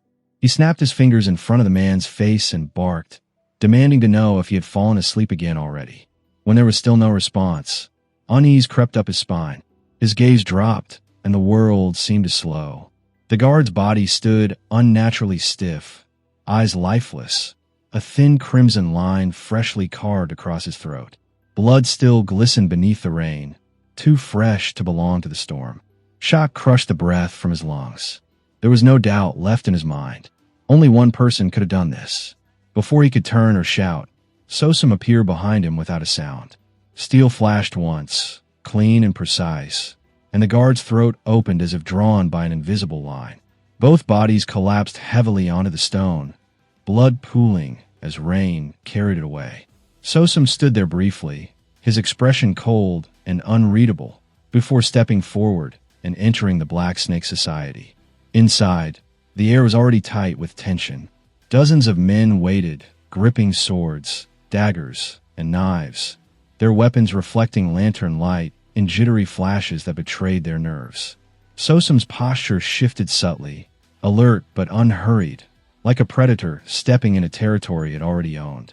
An elder moved forward, drawing his sword with deliberate slowness, his eyes locked on his Sosum with burning certainty as he spoke. "So you finally came," the elder sneered, voice thick with hatred.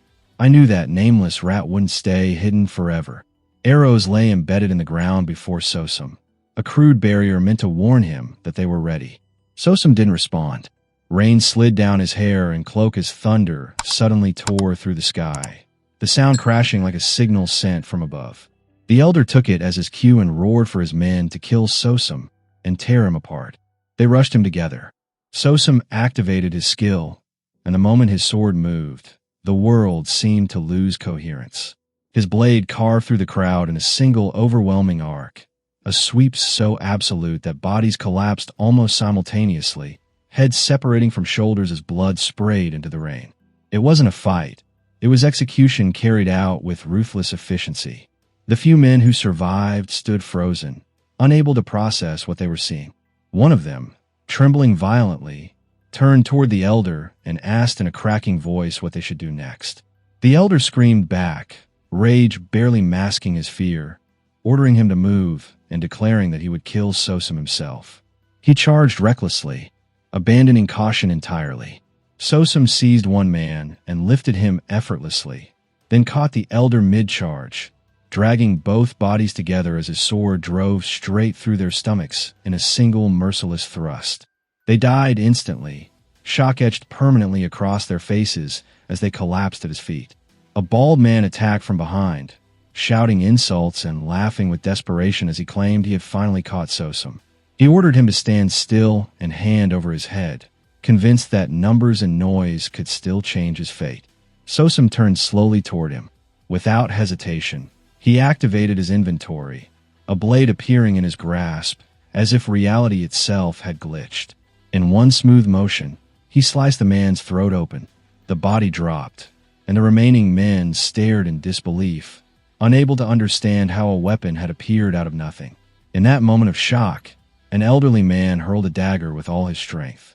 It struck Sosum squarely in the stomach, blood spilling instantly as Sosum dropped to one knee. The old man smirked, convinced that the myth had finally cracked, muttering that the monster bled after all and that Sosum was nothing more than a human who could be killed. Uneasy smiles spread among the survivors. Then Sosum reached down, grabbed the dagger buried in his flesh, and tore it out himself. Blood followed, but so did laughter, raw, unrestrained, and deeply wrong. The sound echoed through the compound, freezing everyone in place. Sosum lifted his head, eyes glowing red, and smiled at them with chilling calm before charging forward with daggers in both hands, moving like a starving beast finally unleashed. Screams tore through the night. Elsewhere, as those screams began to fade, panic spread among the remaining members. Reports came in rapidly, hands shaking as the realization set in that only 13% of their forces remained. Fear crushed any remaining bravado as they began to understand that a single person was dismantling them systematically, like a flaw no one had ever anticipated. Some tried to justify their crimes in their minds, telling themselves they had only extorted people, trafficked humans, sold women, killed those who barely counted as people anymore. But the excuses collapsed under the weight of terror. They finally understood that monsters far worse than them existed in this world, and one of them was named Sosum. He gestured toward the narrow back alley with a trembling hand, forcing confidence into his voice as he explained that it led straight to Paradise Mansion, the residence of the Black Snake Society's leader. He insisted that the darkness there would give them the advantage, that shadows were allies to those who knew how to use them. Yet even as he spoke, his eyes betrayed him. He glanced toward the mansion again and noticed the silhouettes concealed within the gloom. Men already crouched in position, weapons drawn, breath held, waiting to ambush Sosum the moment he stepped into their trap. Moments later, Sosum emerged from the Black Snake Society grounds, his figure fully cloaked, face hidden, body wrapped so completely that no one could even tell whether the nameless wanderer before them was man or woman. Panic rippled through the hidden men. Orders were hissed under breath, and suddenly the night split apart as a volley of arrows tore through the rain, launched all at once with murderous intent. Sosum reacted instantly. His body surged upward, leaping into the air as arrows sliced through the space he had occupied a heartbeat earlier. From a distance, the man directing the ambush squinted desperately through the rain, unable to tell whether the arrows had found their mark. A fleeting, fragile hope surfaced in his chest. No one could survive that. Then a scream erupted from behind him. Another followed, and then another. Each cry was cut short with terrifying precision. As Sosum moved through the darkness like a malfunctioning shadow, throats opening before men even realized he was there. Steel whispered, bodies collapsed, and blood soaked silently into the earth. The man stood frozen, horror rooting him in place as he watched the ambush unravel into slaughter. Still, fear tightened his grip on his sword, and with shaking resolve, he stepped forward, realizing too late that everyone else was already dead. In that moment, the truth crushed him. This was not a man. This was the nameless wanderer. His mind spiraled, struggling to understand what Sosum wanted, why he had chosen them, what crime they had committed that warranted annihilation. As Sosum turned toward him, crimson light burned within his eyes, and terror swallowed every thought the man had left. "You're not some god of death," he screamed in defiance, his voice cracking as he tried to reclaim dignity through denial. "Who gave you the right to decide our fate?" He never finished the sentence. Sosum moved faster than thought, his blade flashing once as the man's throat split open cleanly. The head struck the ground with a dull sound, rolling away as the body followed moments later. Silence reclaimed the alley. Sosum stood amidst the aftermath, rain washing over a field of corpses, every body motionless, every throat carved with the same precise cruelty. Blood flowed in every direction, soaking the stones like spilled ink. As he surveyed the carnage, a faint smirk tugged at his lips, not from joy, but from confirmation. This was Bang Poo's domain, and Bang Poo would be next. Long before this night, Sosum's first targets had been the White Tiger Gang. He remembered killing Django and leveling up, remembering how weak he still had been compared to them, how every encounter had been a gamble stacked against him. That was when he learned that brute force wasn't enough. He had used lures, fires, ambushes, methods closer to guerrilla warfare than martial honor. By the time Beak Ho, the White Tiger leader, realized something was wrong, more than half his men were already dead. Word spread quickly. Officers whispered. Villagers murmured. Children turned the killings into games. Throughout that blood-soaked progression, murmurs began to spread among officers and villagers alike. Sosum came to be called the Nameless Wanderer, a title spoken carefully, as though saying it too loudly might invite death. Once he acquired the mask that carried that name, moving through the underworld of the Black Faction became markedly easier, as if the legend itself cleared his path before he even arrived. When he finally brought down the leader of the White Tiger Gang, his level climbed to 5, and with that ascent came a tangible shift. A familiar system window unfolded before his eyes, cold and impersonal, informing him that new abilities had been learned. King Gong was acquired. The 3-power sword technique was acquired. The window closed as abruptly as it had appeared.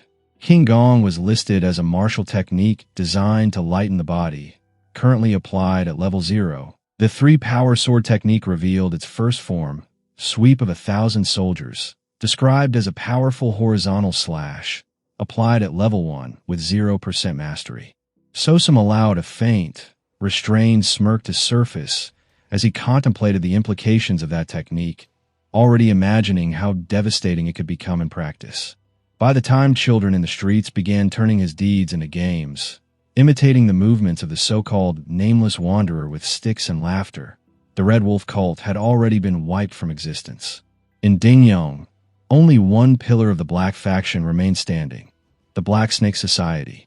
Within its territory, far removed from the noise of the city, an old man sat quietly with his blade resting beside him. His long white hair fell loosely over his shoulders, and his posture was relaxed, almost serene. This was Bang Pyum, the leader of the Black Snake Society, and he was waiting. Thunder rolled across the sky, and in the same breath, Sosum appeared before him, as though the storm itself had delivered him there. Their gazes met, and a heavy silence settled between them, dense enough to suffocate. Bang Pyum broke it first, his voice calm as he asked whether Sosum was the righteous swordsman people called the Nameless Wanderer. Sosum offered no reply, remaining motionless as rain slid down his form. Bang Pyum laughed softly, gesturing towards Sosum's ominous presence and mocking the idea that someone who looked like this could ever be called a hero. Sosum answered evenly that he was not a hero, his tone stripped of emotion. Bang Puem tilted his head and asked why. Then, Sosum had slaughtered members of the Black faction. Sosum's response came with a low, unsettling laugh, his blood-red eyes glowing faintly as he explained that he killed precisely because he was not a hero. Bang Puem burst into laughter at that, declaring that Sosum had fooled everyone in Boning. Sosum replied with a quiet, chilling laugh of his own, clarifying that he deceived no one, and that people had simply chosen to believe what suited them. Stepping forward with his sword in hand, Bang Puem remarked that Sosum was an interesting individual, admitting that even if he crossed the River of Three Crosses that night, he would feel no regret. A disturbing smile spread across his face as he welcomed the confrontation, fully aware that regardless of titles or rumors, Sosum had come for one reason alone, to kill him. With that understanding, Bang Puem released his restraint. A blue aura erupted from his body, his eyes blazing with the same color as he charged forward without hesitation. At the same moment, a red aura surged from Sosum, his blood-red eyes burning fiercely as he rushed to meet him head-on. Steel screaming against steel as the impact shook the rain-soaked night. For an instant, time seemed to stall, a single raindrop hanging suspended before striking the ground. Sosum lunged forward with a grim, almost eager smile, and Bang Puem moved in perfect synchrony, their blades meeting again and again as shockwaves rippled outward with each exchange. Neither yielded, every strike carrying lethal intent. Bang Puem found an opening and drove his blade into Sosum's stomach, tearing flesh as blood spilled freely. Even so, Sosum pressed on without hesitation, the reckless continuation visibly startling Bang Puem. In response, Bang Puem activated Juna opening, judging the timing and realizing it would not fully manifest in time, yet his confidence never wavered. A smirk tugged at his lips as he struck again with precise control, severing Sosum's arm and a clean arc blood sprayed as the limb fell away, and Sosum staggered back before collapsing to the ground. Bang Puem advanced, his smile twisting as he observed that Sosum's body was clearly no longer in proper condition. Laughing, he unleashed another full-powered attack, the blow crashing down with crushing force. Sosum barely managed to block it, and the assault continued without pause. As he defended against each relentless strike, Sosum's focus sharpened painfully, the realization settling in that his wounds were being targeted deliberately, again and again. If this pattern continued, defeat was inevitable, even if it meant sacrificing his own flesh just to delay the end. Bang Puem slowly extended his tongue in open mockery, the gesture deliberate and humiliating, as he looked down at Sosum with predatory amusement. His voice slithered through the rain as he questioned Sosum's intentions, asking whether all this bloodshed had truly been worth it. Before Sosum could answer, Bang Puem shifted his stance and unleashed his three-pointed sword technique, the flexible blade snapping forward like a living thing. The strike landed cleanly, carving another wound across Sosum's body as fresh blood spilled into the mud. Pressing the technique to its full extent, Bang Puem twisted his wrist, and the rope-like blade coiled tightly around Sosum's torso, binding him completely. With a cruel laugh, he pulled hard and severed Sosum's arm in one brutal motion, the limb tearing free as blood sprayed into the rain.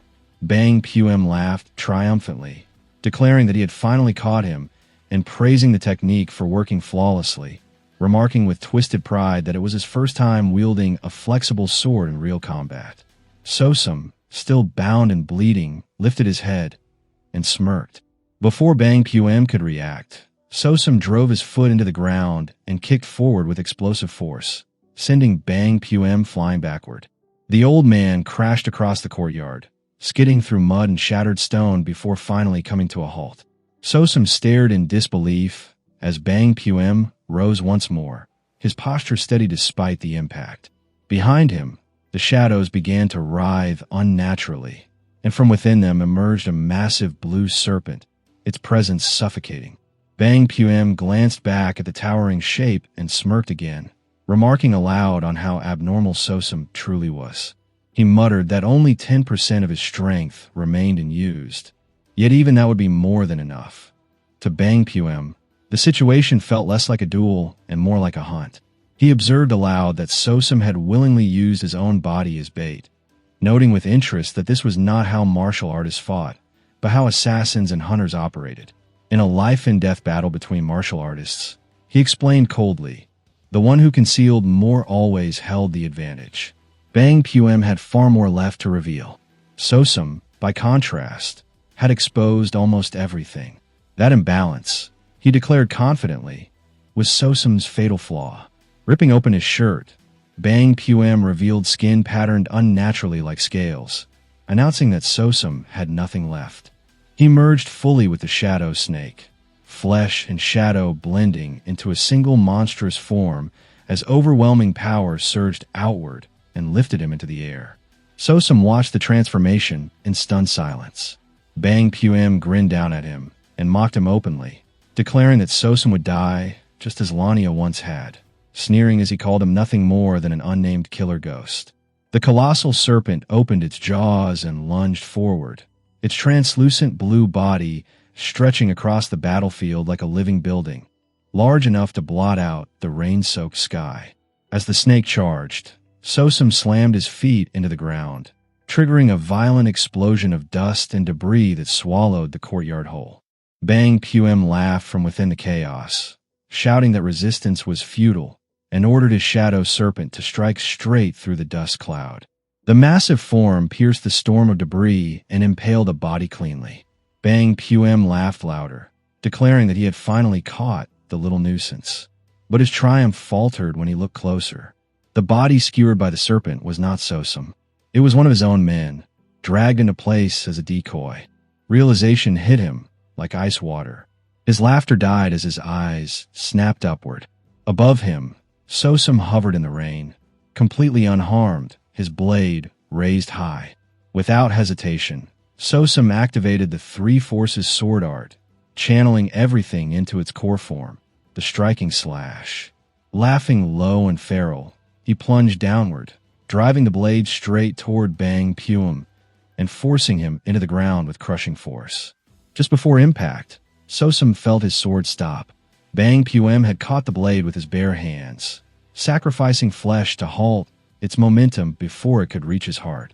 Blood poured from his palms as he screamed in agony, yet his eyes burned with defiance as he roared that it was not over, that he had not accepted defeat.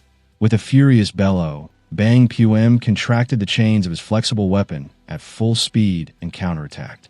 Sosum reacted instantly, wrenching his blade free and retreating midair, but Bang Puem refused to relent. He shouted after him, demanding to know where Sosum thought he was going and swearing that he would not allow him to escape. In response, Sosum calmly activated his system inventory directly in front of him. The portal tore open in midair, revealing piles of corpses spilling out in grotesque disarray. Bang Puem reacted violently, unleashing wide, indiscriminate slashes in every direction, expanding his attack range to prevent the bodies from reaching him. He screamed, cursed, and carved through flesh and bone alike, until at last the battlefield fell silent. Only the sound of rain remained. Breathing heavily, Bang Puem stood amid the devastation, his features drawn and aged by exhaustion. Confusion gnawed at him as he stared at the ground, wondering how corpses could appear out of thin air to shield Sosum. Did that mean Sosum still had more hidden cards? Looking ahead, he saw the bodies of his men scattered like refuse, even into the nearby woods where severed limbs lay tangled among the trees. Rage consumed him. Grinding his teeth, he screamed Sosum's name and called him a rat, demanding that he show himself. He lashed out at his surroundings in a frenzy, shouting that anyone who used corpses as weapons was a lunatic. Lost in that fury, an arrow suddenly flew toward him. He deflected it easily, roaring that Sosum should stop hiding behind dirty tricks. Then another arrow followed, faster, sharper, and this time Bang Puem did not see it. The shaft pierced clean through his cheek, bursting out the other side as blood sprayed into the rain.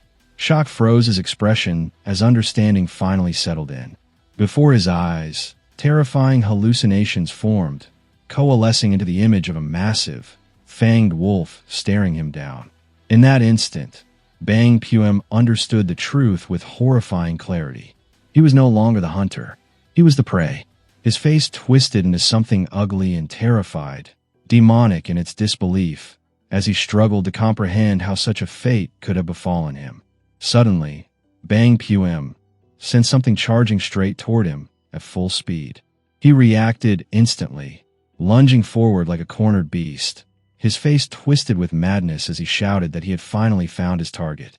With brutal force, he hurled his iron blade ahead, the weapon slicing through the rain and striking the rushing figure head on.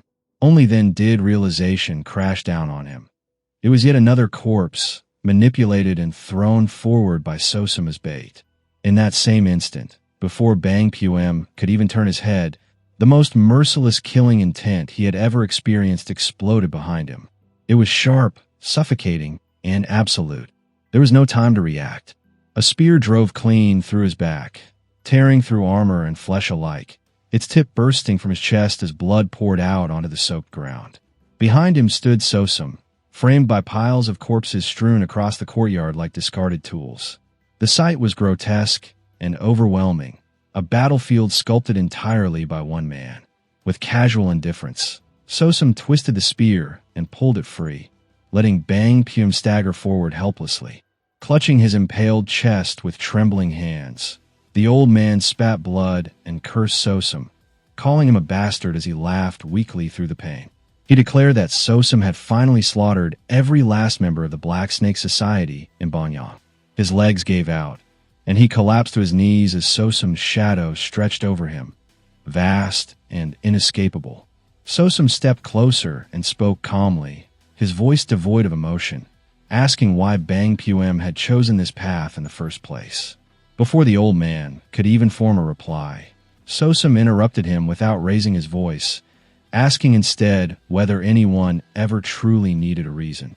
His eyes were colder than steel as he continued, explaining that humans had always killed other humans. He spoke of ancient times, when they resembled apes, of the Stone Age, and of civilizations that rose believing themselves enlightened, only to repeat the same cycle of bloodshed. With quiet certainty, Sosum asked whether Bang Puem truly believed this world was any different.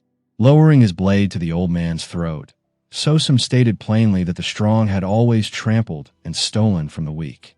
This time, he said, he was simply the strong one. The realization shattered what little defiance remained in Bang Puem's eyes. With one final motion, the leader of the Black Snake Society met his end, and with him, his sect was extinguished completely. A brilliant light erupted from the courtyard, shooting skyward like a pillar piercing the heavens. Rain continued to fall as Sosum walked forward through the aftermath, his movements unhurried. He wiped the blood from his blade with his bare hands, then flicked the remaining crimson droplets into the air as if discarding something meaningless. With the death of every remaining Black Snake Society member in Banyang, his preparations were finally complete. The stage he'd been lingering on was finished.